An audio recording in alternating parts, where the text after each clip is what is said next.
KPBS On Demand is supported by Paint Care, offering households and businesses in California more than 800 leftover paint drop-off sites for recycling. Quantities of 100-plus gallons of paint may qualify for a large volume pickup. Learn more at paintcare.org. Good morning, I'm Debbie Cruz. It's Monday, February 19th. Happy President's Day. A nonprofit is helping local flood victims clear out their damaged properties. More on that next. But first, let's do the headlines. The organization running the San Diego Migrant Welcome Center says the center will be closing on Thursday amid a surge of migrants seeking assistance. SBCS got $6 million from the county to run the center, but those funds ran out. Immigrant Defenders Law Center provided support there, and managing attorney Paulina Reyes-Padariz wants to know where the money went. Really asking for accountability and transparency, which we still have not received information of where the money or how the money was spent. In a statement, SBCS President and CEO Kathy Lembo said they knew the county funding was for a limited time and that they would work with the county and their partners to try to find a way to keep the center open. Last week felt like the calm after the storm, but more rain is expected to head our way today. Alex Tardy is a warning coordination meteorologist for our county's branch of the National Weather Service. He tells us what we can expect. Some of the heaviest rain will come in Monday night and Tuesday for San Diego area. We're talking for North County 1 to 2 inches of rain, so Oceanside, Carlsbad. South County, including Metro San Diego, we're talking ½ inch to 1 inch. Tardy says the rain this week will be less than what we experienced 2 weeks ago, but there will still be significant rainfall. And by the coast, there's a high surf advisory until 10 p.m. tomorrow, where waves could reach up to 12 feet. Looking ahead to the rest of the week, forecasters say the rain will wind down by Wednesday, but we may get more again on Friday. Tomorrow is the deadline to register to receive a ballot in the mail for the March 5th presidential primary election. Registration forms must be postmarked or delivered to the registrar's office by tomorrow. You can also register online until midnight at sdvote.com. If you're not registered to receive a mail ballot by then, you can still vote. You'll just have to conditionally register in person at the registrar's office or at a vote center through March 5th. From KPBS, you're listening to San Diego News Now. Stay with me for more of the local news you need. KPBS On Demand is supported by Splatero, helping homeowners pay for home improvements by offering streamlined access to your home's equity with no additional monthly payments or new debt. Splatero provides a lump sum payment in exchange for a share of your home's future value. Pre-qualification available at splatero.com.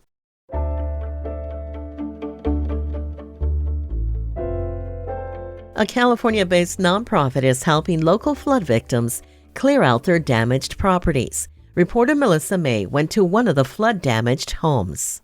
For the last 3 weeks, Team Rubicon volunteers have been helping flood victims in the San Diego and National City areas clear out their damaged properties for free. Team Rubicon is a nonprofit that specializes in cleanup services after natural disasters. Noel Middleton has been volunteering with Team Rubicon since 2020. Usually our clients are underinsured or uninsured and under-resourced. So our services are provided to these folks that need it more desperately than ever. He says they have cleared out 39 flood-damaged homes in the county since last month, with 10 more waiting for help. Melissa May, KPBS News.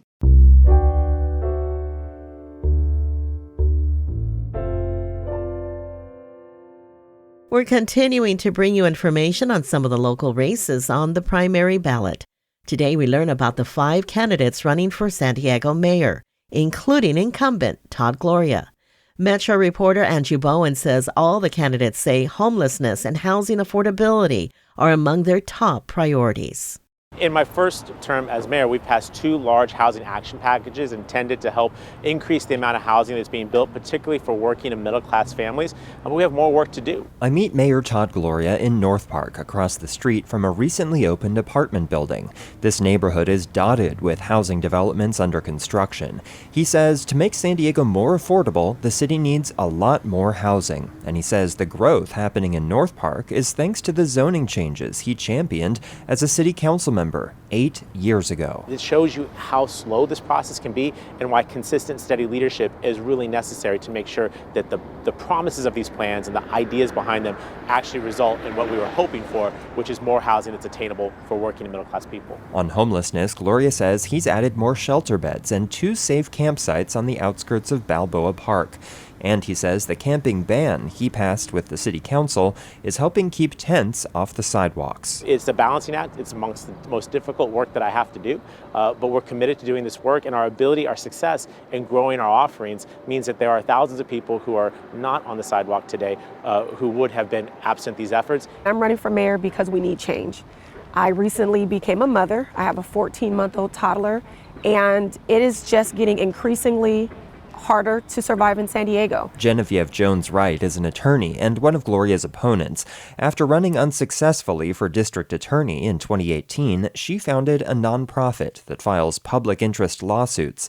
She says Gloria's camping ban and a similar prohibition on living in cars are not helping the homelessness crisis. I think what the city has done is it has moved people from one part of the city out of eyesight and onto asphalt and parking lots, and that is not a solution. We absolutely need to create more opportunities for shelter, but I also have to remind everyone that shelter beds and even tents on the street are not housing. Jones-Wright agrees the city needs more housing, and she says stricter regulations on short-term home rentals would help deliver it. We have so many homes and apartments that remain vacant for most of the year because they're short-term rental properties. And we have not had the political will to actually get a handle on that situation. That will free up a lot of housing. We're going to start filling the convention center, all the hotels will be full, all the cafes will be full, and everyone's just going to be making a little bit more money. Larry Turner is a Marine Corps veteran and San Diego police officer. I just really see that our city is not the safe city that it should be. It's not the clean city it should be. It's not as compassionate as it should be for those that are living on the street. I meet Turner outside the H Barracks, a former police and fire department training facility near the airport that Mayor Gloria wants to convert into a new homeless shelter for up to 700 people. Turner opposes that plan. I would go to the fact that it's only going to be around for a few years. I want to see something more permanent, and I don't want to give the people who have done a bad job for 3 years on this the opportunity to use some emergency powers to push something through really quick. Turner declined to name a specific location where he'd prefer a new shelter, but he said there are lots of other options. The city owns a lot of land, and the city can buy more land too. So there are plenty of places that we can look at. And I've talked to some folks who used to work in the real estate office for the city, and we've talked about a lot of these places. 2 additional candidates on the ballot, Jane Glasson and Dan Smihovsky, haven't raised significant funds and have a limited campaign presence. The top 2 vote-getters in the March 5th primary will compete in a runoff on November 5th. Andrew Bowen, KPBS News. Another race in the March 5th primary is the Chula Vista District 3 City Council race, where affordability is also a key issue. Reporter Gustavo Solis spoke with some of the candidates in Southeast Chula Vista. People who grew up in Chula Vista can't always afford to buy houses there, not when the median price is more than $800,000. I walk into homes where there's parents in their 50s and 60s and 70s, inabuelitos, grandparents, and their 25 to 35-year-old children who are professionals with college degrees can't afford a home. That is City Council candidate Michael Insunza. He was born and raised in Chula Vista, and he currently works as a legislative advocate for the California School Boards Association. Besides affordability, public safety and homelessness are his other top concerns. Another candidate is Leticia Munguia. She's an employee and labors consultant with a history of advocating for working families. New professionals are being priced out of the market, and I think it's absolutely critical that we maintain an element of affordability for our young professionals to be able to make Chula Vista their home. She wants to bring more services to East Chula Vista, and she wants to make it easier to open new businesses in the city. Other candidates in the race include David Alcaraz, Daniel Rice Vasquez, and Christos Corgan. None of them responded to questions for this story. Gustavo Solis, KPBS News.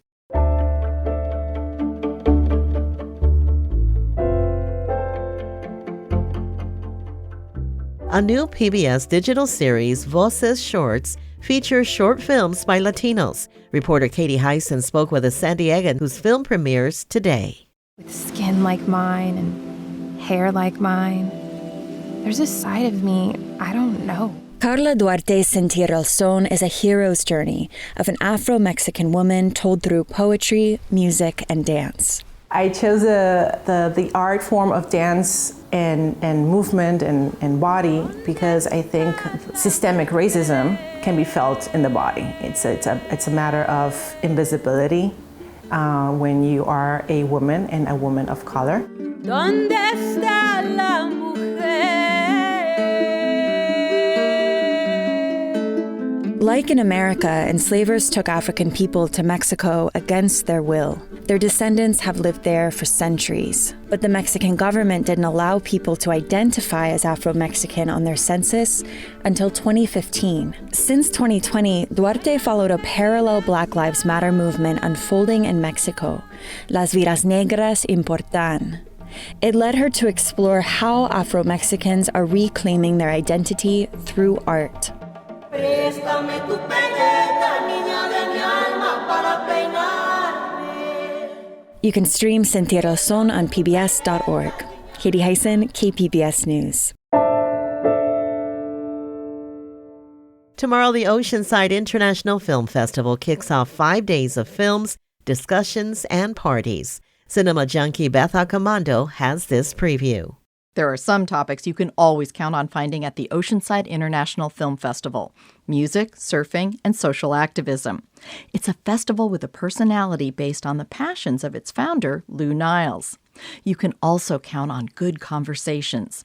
Opening night is dedicated to an in-depth discussion with musician and TV and film composer Jason Hill. I really enjoy the film stuff because you can reinvent yourself constantly. Every time there's a new score, you want to do something totally different with new instruments, new this or that. I have to learn how to play new instruments constantly because it's just like, well, I don't want to repeat myself. I used wine glasses for this show and, well, I don't want to do those sounds for this thing. I want these to be. And so you're constantly sort of pushing yourself. Hill's darkness and audacity appealed to director David Fincher. Hill scored Fincher's show Mindhunter that got into the heads of serial killers.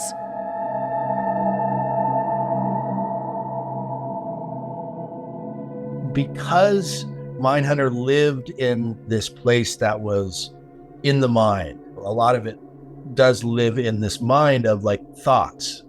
And so I thought the score should live in that same place. It should be this untangible thing that we can't touch. It comes in and out like the thoughts in our head do. It should have that sort of warmth as well. So once I started sort of figuring that out, that sort of, it just started coming together. And then I just make stuff. I'd try to just every day go to the studio and turn myself on and make something radically different and try some weird combination of this or that.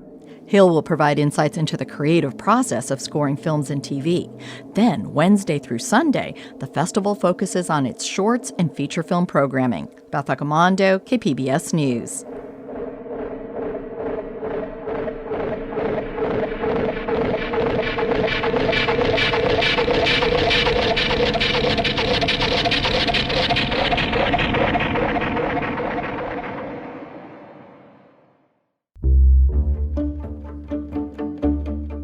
That's it for the podcast today. As always, you can find more San Diego news online at kpbs.org. Join us again tomorrow for the day's top stories. I'm Debbie Cruz. Thanks for listening and have a great Monday.